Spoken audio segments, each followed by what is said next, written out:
Good morning, and welcome to another edition of Inside Turning Point. Well, today's topic, solving dog problems. We're very fortunate to have world-famous Dr. B.S. Skinnerski right here on the set with us to talk about behavior problems between you and your pooch. Doctor, welcome to the program. Thank you. I'm pleased to be here. Where are we again? Just kidding. Doctor, let's talk about behavior problems in dogs right off the bat here. Well, they're easy to solve if you know how. It's quite simple, really. You can control your dog's behavior through establishing a program and a paradigm that utilizes contingencies based upon positive and negative reinforcements in accordance with operant learning techniques.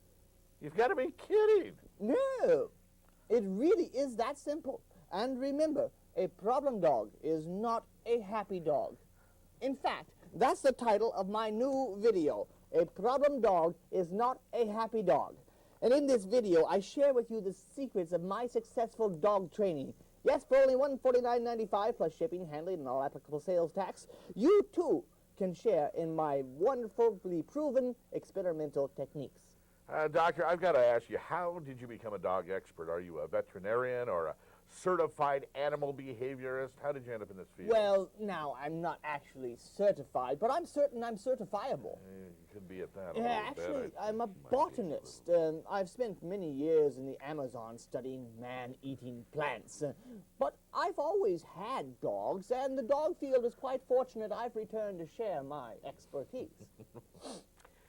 Doctor, let's start at the basics. What are some common dog problems?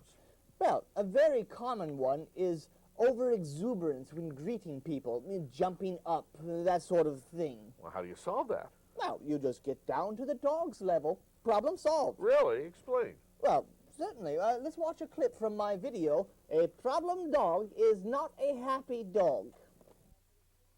Now here we have a dog with a classic case of OES, overly exuberant syndrome.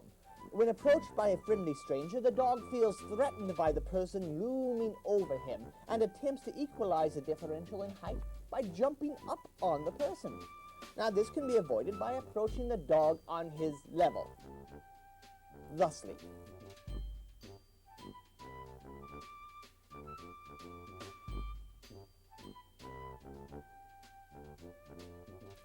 Now, if at first you don't succeed, try again in multiples. If you can get enough people to help, it's bound to work.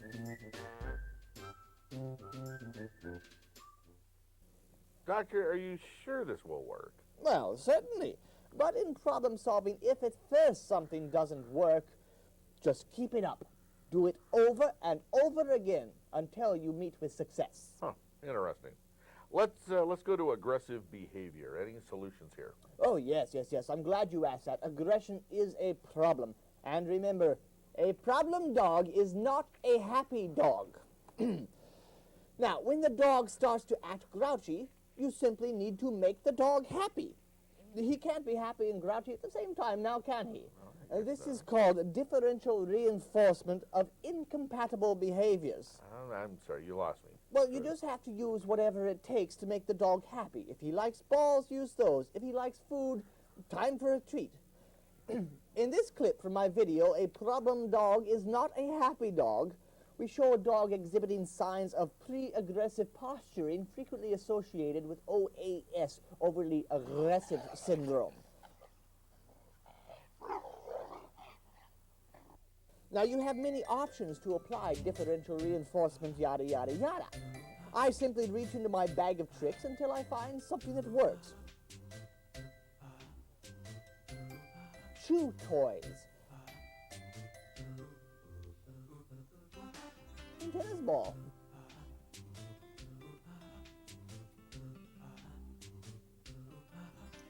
A training dummy. Noise makers.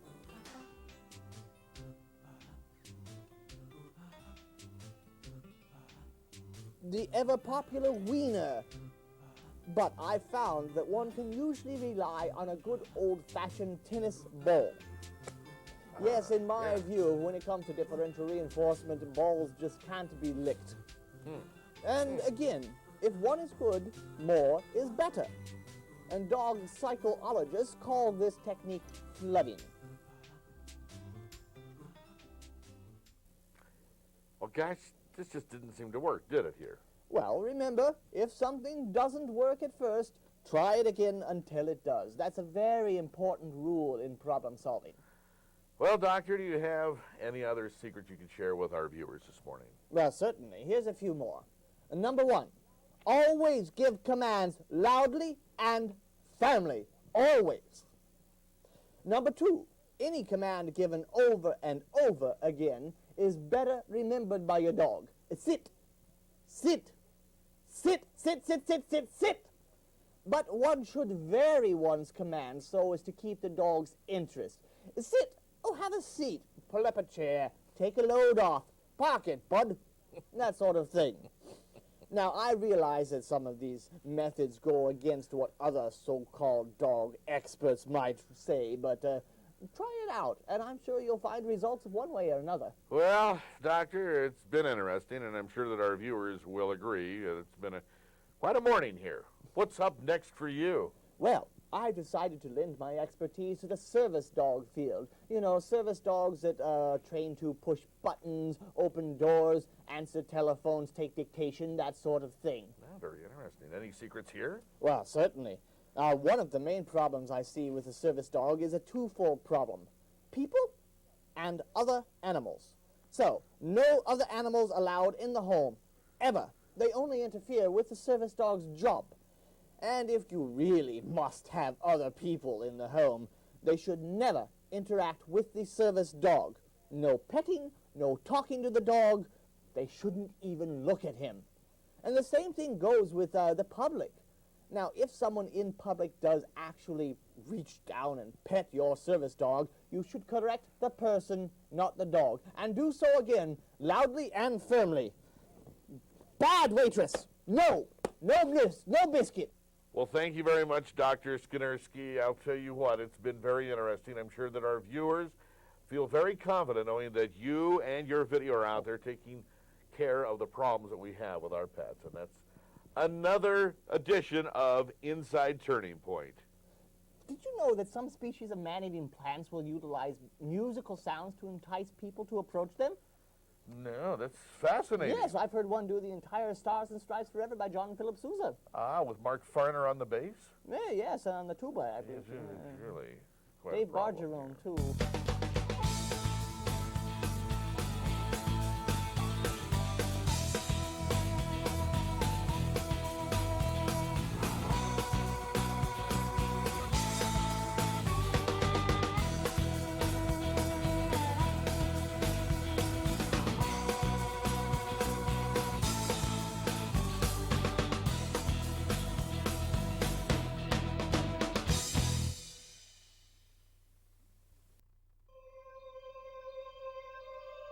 We predict that in the future, dog trainers will become more and more identified with the methods they use. In fact, they will become mere reflections of those methods.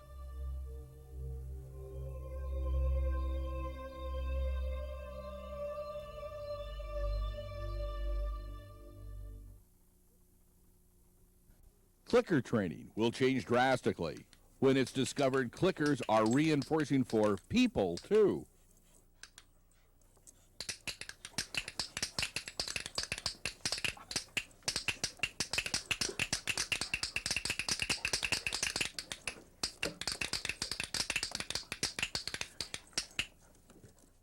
Cheese will become the dog trainer's food of preference, to the great frustration of some sports fans. Oh, no! Cheeseheads!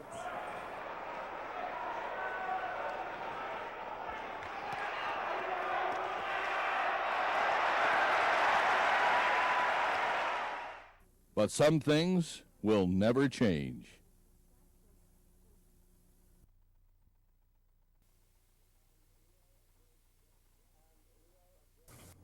And we owe a great debt of gratitude to Dr. B.S. Skinerski for teaching us all the power of the tennis ball and helping us to understand what it means to be a tennis ball head. Yes. And now it is my great pleasure to introduce to you the man who revolutionized 21st century dog training, Dr. B.S. Skinersky. Thank you. As we embark in the midst of our 21st century methods of dog training, there have been many changes. However, there has been one constant, and that constant can be summed up in one word: balls.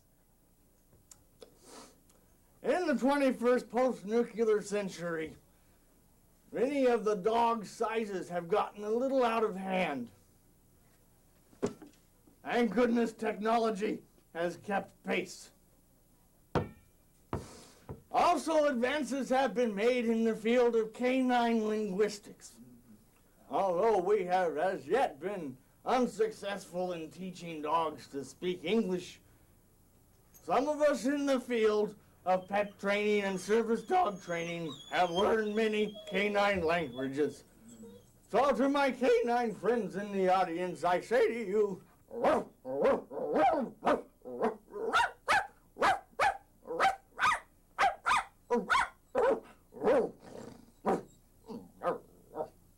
thank you very much.